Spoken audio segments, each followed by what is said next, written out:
This morning our lesson is going to be concluding our Old Testament series, looking at Old Testament characters, looking at Abigail. And of course we could go on and on and on and on and on, looking at various characters from the Old Testament. But instead at some point I would like to move into, maybe on a Wednesday night or something, move into New Testament characters. So we're going to conclude Old Testament this morning by looking at the story of Abigail.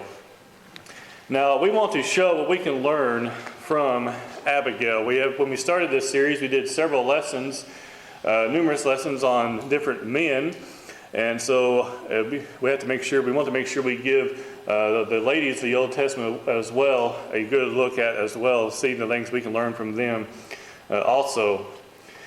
And so we're going to look again today at some valuable lessons we can learn from this Old Testament example. We want to begin by looking at Abigail's story. And we begin by looking at some background concerning what is taking place during this time here in Abigail's situation. We find here the events recorded here are from the time period when David was fleeing from the wrath of Saul. In fact, numerous times in the Old Testament we find that events are recorded during the time period in which David was fleeing from Saul. Rather than fight Saul, David and his 600 men fled into the wilderness. In this same region, a wealthy man named as Nabal kept his herds. And now we find, though, that David and his men were those who treated Nabal's herdsmen well, and even protected his herdsmen. And they also protected his flocks both day and night. So imagine, if you would, for a moment, a person with a large homestead and lots of land. They have these herds, and they have a man who comes along with 600 men, and they protect not only your workers but also your flock. And there's no charge. Now you would think, you imagine driving by such a place, you see just a massive fields of these herds, and you see these 600 men out there protecting it. The last thing you're going to do is think, hey, I should go there and try to steal a sheep or a goat or whatever it may be. No, because you're going to see it's well protected and keep on going right on down the road. And so he provides a lot of protection for Nabal and his herdsmen and for his flock as well, as we see here with David and his 600 men.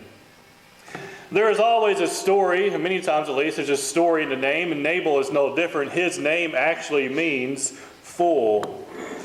And you'd think, at least my opinion, if I ever met a person and their name meant full, I'm probably going to be pretty cautious about them, because sometimes they bear out their name.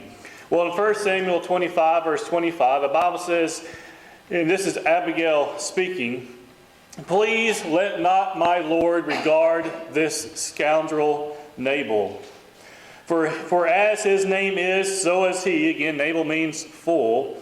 "Nabal is his name, and folly is with him. But I, your maidservant, did not see the young men of my Lord whom you sent." This is an occasion where Abigail, as we'll talk about later, was talking to David.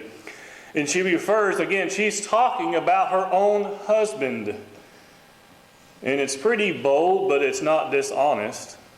And she warns him, as we'll talk about later, she really is going to cause her husband's life to be spared. But we see here in verse 25, she says, "Lord, do not my Lord regard this scoundrel Nabal." She knows he's not a good man. We back up to 1 Samuel 25 in verse 23, or verse 3 rather. 1 Samuel 25 verse 3 says, "The name of the man was Nabal, and the name of his wife Abigail. She was a woman of good understanding," which means she was intelligent, she was smart, and beautiful in appearance. "But the man was harsh and evil." You notice there are two terms used to describe each individual. With Abigail, she has great understanding and she's beautiful, which, man, that's what you need to teach your young men to look for in a wife, is someone who is understanding, has great understanding, is beautiful, right? And also, of course, a Christian. But we find here that Nabal is used, two terms used to describe him, but neither one of them are positive. The Bible says he was harsh and evil in his doings, which means he wasn't a good guy. We hear people say sometimes, well, they have a good heart. Well, that would even fit with Nabal. People say sometimes a man has a good heart. We mean, well, he's not right, or he or she isn't perfect. They do some bad things, some dumb things, some sinful things, but they have a good heart. And that is applied to a lot of people today. But in Nabal's occasion, that wouldn't fit him at all. You couldn't even work that in. You ever been to a funeral where someone who you know was just, sometimes we say they were just a lowlife. They were a wife beater, or cheating on their spouse. They were a drunkard. They were one who didn't work, didn't provide for their family. And they come to an untimely death, and you hear a preacher sometimes struggle to try to find something good to say about them. Nabal could have been one of those who fit right along with them. When your wife, in verse 25, speaks to David and refers to you as a scoundrel, that tells you she doesn't have the highest opinion of her husband. Now, she is not being disloyal to him. She is being honest and saying, look, David, I know my husband. It's not who he ought to be. But as we'll talk more about later, she was calling for the sparing of his life. So we find that Nabal was indeed acting like a fool, as we'll talk about here in just a moment. On a feast day, David sent 10 of his men to request provisions.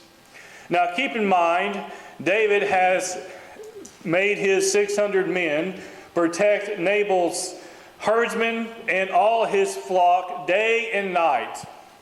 And so we find here that now he is requesting, as we find here in 1 Samuel 25, he's requesting food, provisions for his men. Now, he's not asking for actual payment, is he? He's saying, just feed my guys and we'll watch out for everything you have. Just feed them. We would call that probably today a deal, right? Can you imagine someone coming over your house doing a lot of work on your house, replacing a roof, putting on siding, all you do is feed them lunch? Hey, I'll take care of that, no problem. But Nabal, as we'll see, did not go along with that idea. However, it was a reasonable payment. Nabal, though, refused to even recognize David. He refused to recognize him as someone who he should be willing to help, and someone who he should be, you might say, humble to. David, as we'll see in a moment, would become very angry at Nabal's rude response. He called his men to war, having the intention to kill all the males in Nabal's household. Now, we're going to get to the verses to talk about this in just a moment, but we want to paint the picture for Abigail's story. So you have a foolish husband, a ruthless husband, a harsh husband. You have David, a great man of God, protecting all your household, basically. And he comes and says, hey, can you feed my guys? And your husband flips out on him. It's basically the picture that's portrayed. And so to the degree, in here in number 4, we see that David is going to call his men to war, having the intention to kill all the males in Nabal's household. We find this, however, that meanwhile, one of Nabal's servants, realizing what Nabal had done, ran to Nabal's wife. And we find this in 1 Samuel 25, verses 14 through 17. It says, now one of the young men told Abigail, Nabal's wife. Notice they don't go to Nabal saying, look, you need to reconsider what you're saying, what you're doing. Why is that? Why do you think they went to Abigail instead? We'll go back to verse 3. She was a woman of understanding. We might say she was logical. She had a cool mind. She was intelligent. And so they don't go to Nabal, they go to his wife. Nabal's wife saying, look, David sent messengers from the wilderness to greet our master, and he reviled them. But the men were very good to us, and we were not hurt, nor did we miss anything as long as we accompanied them when we were in the fields. Meaning what? We were taken care of. They took care of us, is what they're telling Abigail. They're saying, but Nabal, your husband, reviled David. Verse 16, they were a wall to us both by day and night, all the time we were with them, keeping the sheep. You see, they're telling Abigail what has happened, how David's been good to them, how her husband has responded. In verse 17, now therefore know and consider what you will do, for harm is determined against our master and against all his household, for he is such a scoundrel that no one can speak to him. Nabal is not the example we want to follow in this story, is it? She says in verse 6, they tell Abigail that, look, your husband is such a man, nobody can talk any sense into him. You hear the phrase, well, there's no talking to him. There's no talking to her. You can't talk him out of it. That's the type of man Nabal was. He was hard-headed, wasn't he? And they say in verse 17, they are giving a warning to Abigail, saying, now therefore know and consider what you will do. Meaning, think about how you're going to fix this problem. Isn't it sad that they go to the wife? And the Bible bears out the husband's supposed to be head of the house. Even we find that even in the Old Testament, the husband was the leader of the home. But this man is such a scoundrel, they go to Abigail, who is a woman of understanding. And the Bible says in verse 17, they say, consider what you will do, for harm is determined against our master. They're saying what David's going to come after him. And then they go on and say, and against all his household, for he is such a scoundrel that one cannot speak to him. Now it's possible that David may have tried to, the Bible doesn't reveal, may have tried to talk Nabal down. The Bible doesn't tell us that. But one thing we know is even if he tried, it would have failed, wouldn't it? Because Nabal, for the second time, is called a scoundrel. A scoundrel. You ever watch Westerns? The bad guy, when they're referring to him, sometimes he's referred to as a scoundrel, right? A lowlife. Yellow, or whatever, you know. He's yellow, or whatever it is. Well, here it's Nabal who is the scoundrel. He's the one that is reviling David and his men, even though they've been good to him and to his household. Nabal's wife was quite a contrast, however, to this foolish man, as we saw in verse 3.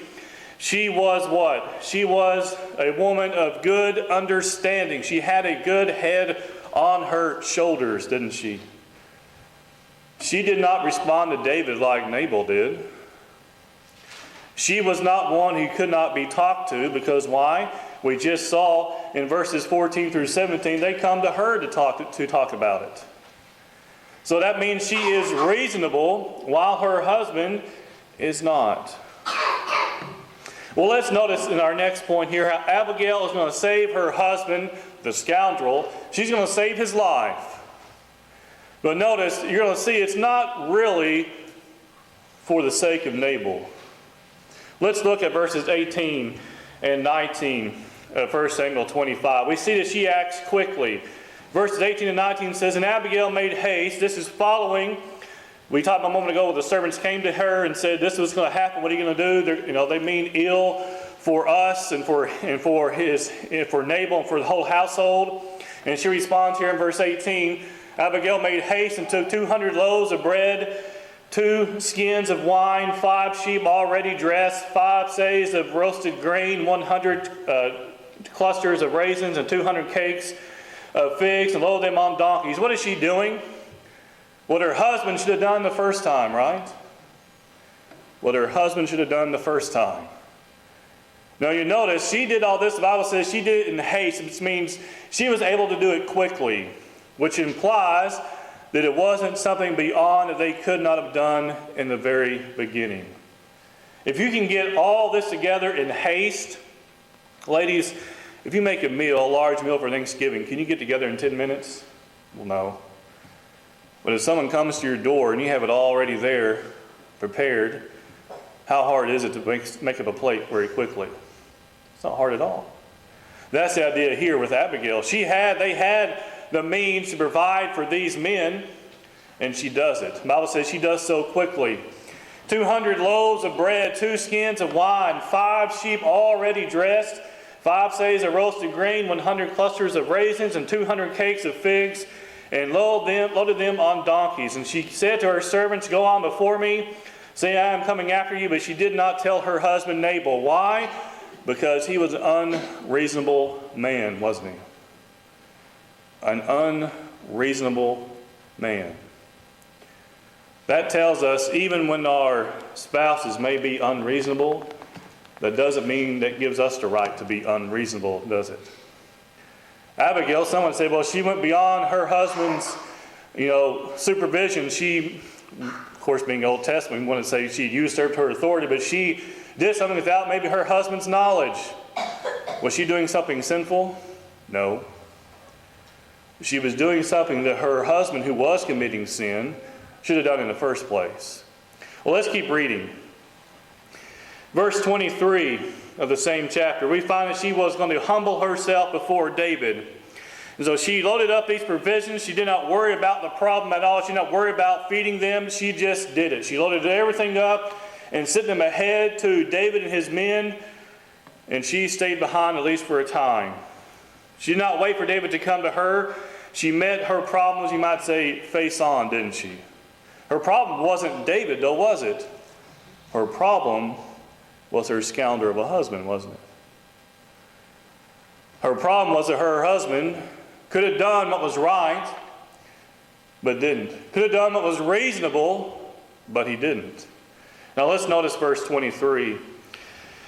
Now when Abigail saw David, now notice, remember when David came to Nabal, what happened? The Bible says he reviled him. Well, notice how Abigail responds when she sees David. She dismounted quickly from the donkey, fell on her face before David, and bowed to the ground. That shows a respect to David, doesn't it? Some would say, well, that's what women did. No, that's what men did too, wasn't it?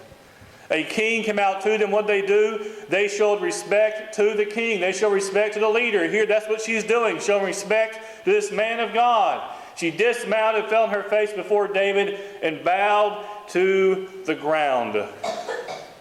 There are other occasions when people are bowing to the ground. It's when they're speaking, or when God, rather, is speaking to them. You remember Moses, the burning bush? He bowed himself down, the Bible says, with his face to the ground. A similar respect shown here to David. She knew that he was worthy of respect. She knew he had done nothing wrong. And so she dismounts her donkey and falls on her face before David and bowed down to the ground. But also we're going to find that she's going to beg for the life of her scoundrel of a husband. She could have been harsh. She could have been arrogant when confronting David.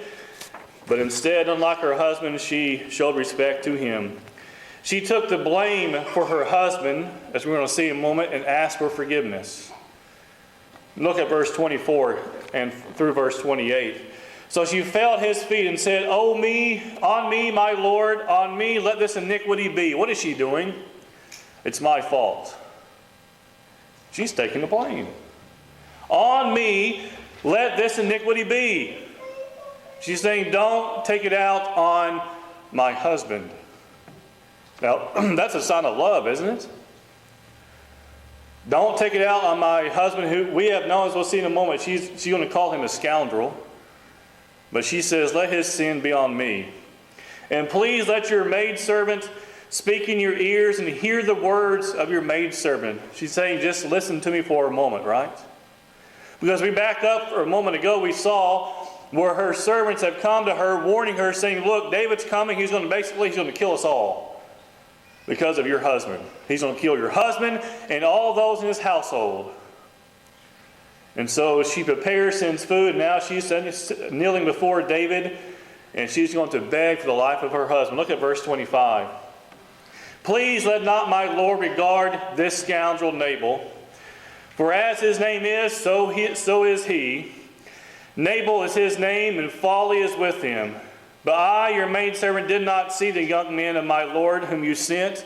She's saying, I didn't see him come, which implies she would have replied in a totally different way than David, or than Nabal, rather. Now, therefore, my Lord, as the Lord lives, and as your soul lives, since the Lord has held you back from coming to bloodshed and from avenging yourself with your own hand, now then let your enemies and those who seek harm for my Lord be as Nabal. And now this present which your maidservant has brought to my Lord, let it be given to the young men who follow my Lord. Please forgive the trespass of your maidservant. Isn't that interesting? She says forgive her trespass, her sin. But the sin wasn't hers, was it? It was her husband's. For the Lord will certainly make for my Lord an enduring house, because my Lord fights the battles of the Lord. And evil is not found in you throughout your days. What is she doing? She's saying, look, I know that you are what? The one fighting the Lord's battles. You're fighting what? The Lord is with you. You are being victorious. You are obviously a follower of God. Forgive her sins, her iniquity, her trespass. She says in verse 27, to accept her gift that she had brought the young men who follow him, that is, to accept all the food and things she prepared and gave to all your servants. Accept that and take that. Well, let's keep reading. We'll notice that she wanted the blame to be on her. She took the blame. Abigail said she was there to warn David. But David was about to sin. He was about to kill Nabal and all those of his household, the males of his household. Yes, David was about to slaughter unarmed men because one man foolishly insulted him and refused to respect him. Nabal was not nice. He definitely was rude, but does rudeness deserve a death penalty? Well, no, of course it doesn't. That's another reason why Abigail was there. Don't go kill Nabal. Abigail pointed out that the Lord has been with David, has blessed him, and will continue to bless him, as we see there in verses 28 and 29. It says there, forgive the trespasses of your servant or maidservant, for the Lord will certainly make for my Lord an enduring house, because my Lord fights the battles of the Lord, and evil is not found in you throughout your days. Yet a man has risen to pursue you and seek your life, but the life of my Lord shall not be bound in the bundle of the living with the Lord your God. And the lives of your enemies he shall sling out as from the pocket of a sling. She's talking about what? God's protecting you. That's why Saul hasn't killed you, right? That's why David was there in the first place. He was fleeing Saul. And so she points out that God is with him. But also notice she did not want David to sin. Look at verse 30 and 31.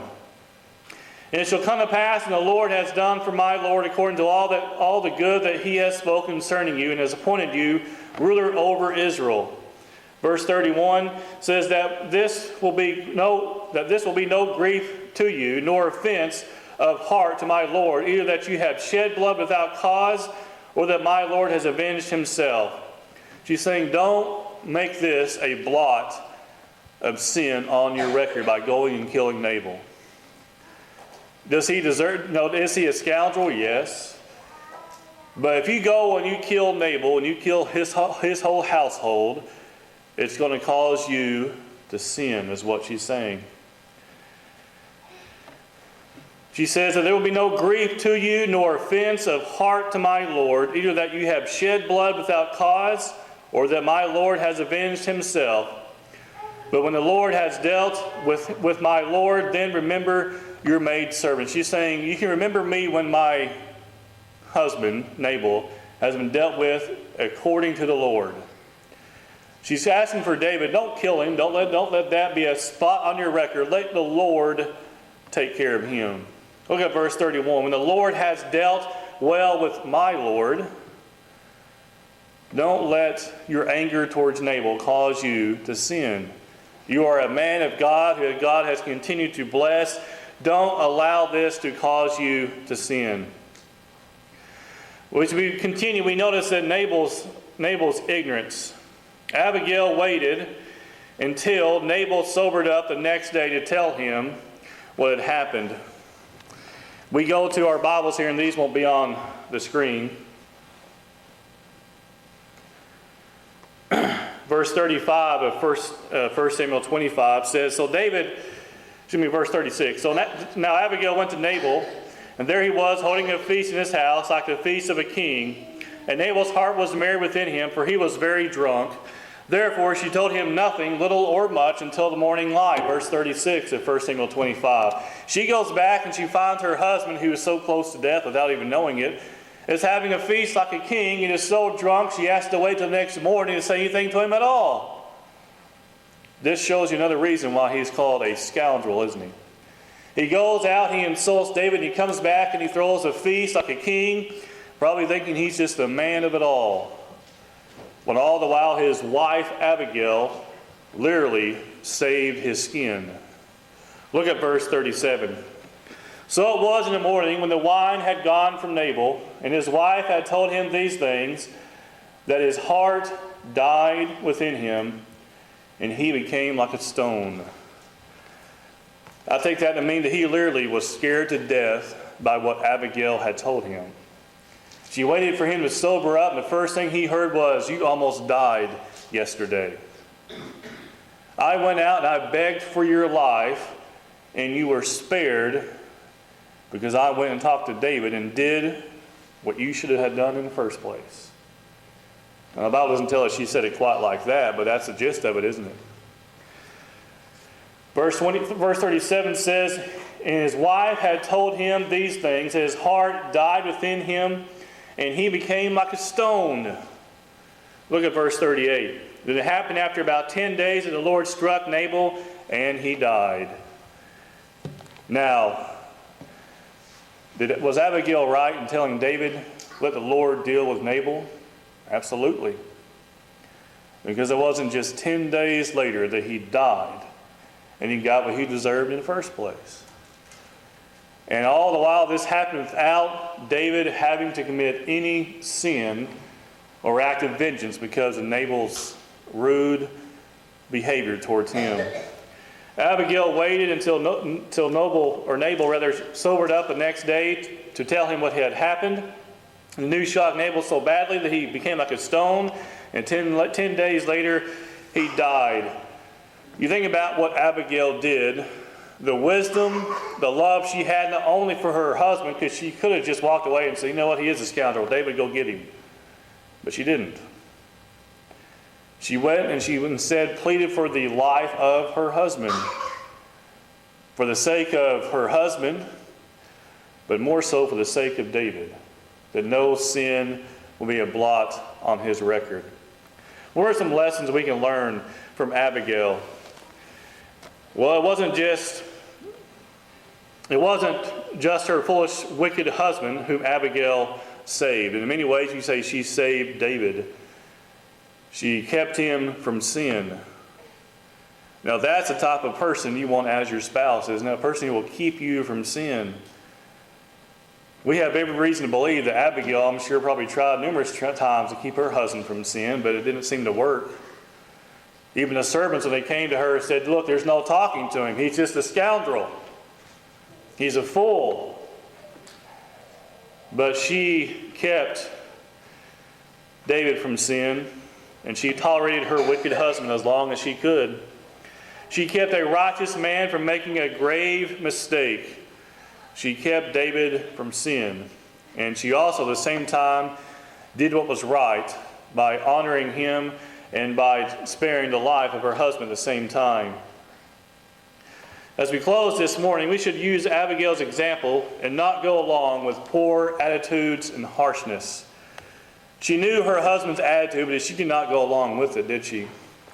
She did not just become as he did and become harsh and get behind him and say, yeah, that's it. You tell David like it is. She didn't do any of that. Instead, she went to David and said, let his sin be on me. What he has done is wrong, but don't kill him. Don't sin because of his harshness. And so she did not go along with poor attitudes or harshness. Abigail knew her husband well and was wise enough and kind enough to look out for him regardless of his shortcomings.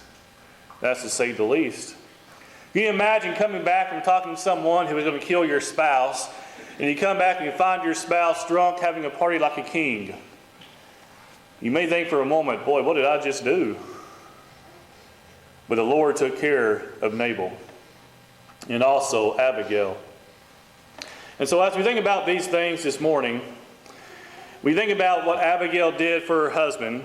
And what Abigail, most importantly, did for David, she kept him from sin.